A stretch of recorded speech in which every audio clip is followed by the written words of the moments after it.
In this video, I'm going to briefly talk through the final evaluation from your clinical educator and your reflection on this final evaluation.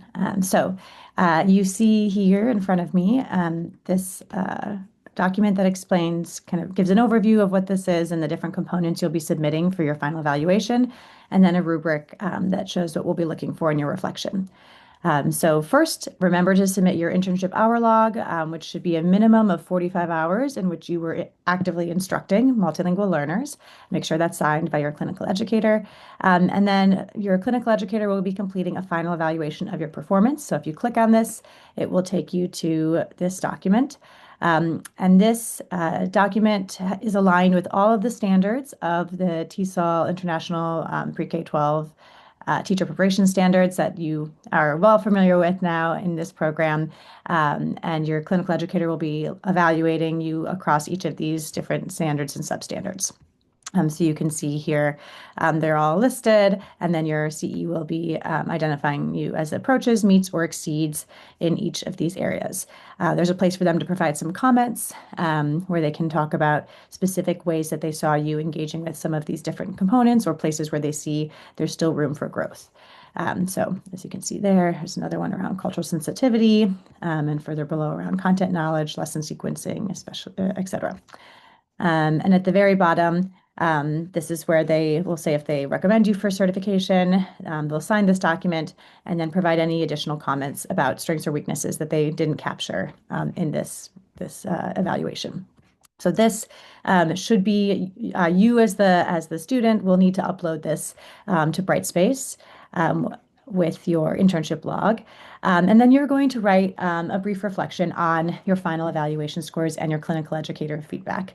And I encourage you to think about this in a similar way to how you engaged with your lesson plan feedback and reflection, thinking about specific ways in which or specific evidence tied to some of the different comments that your CE provided.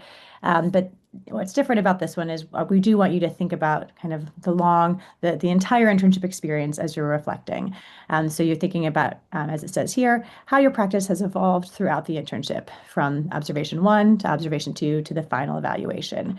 And you have a chance to reflect on what you've done to improve your practice as a TESOL BDL educator, what you see as your greatest strengths and greatest needs for improvement, and then what you plan to do to address any of those areas for improvement so you can continue to develop as a TESOL BDL practitioner.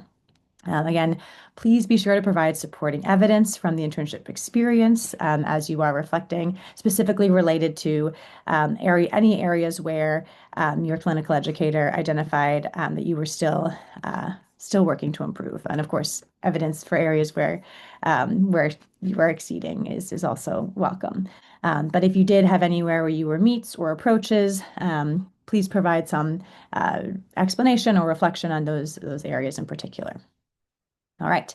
And then finally, just looking at this rubric here, as you can see, use this to guide your reflection as you are engaging with the final evaluation.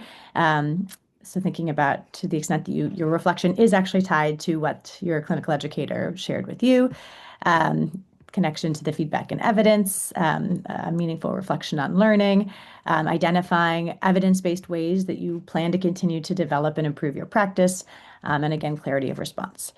So if you have any questions, feel free to reach out, that this is what you'll be doing as your final component of your internship.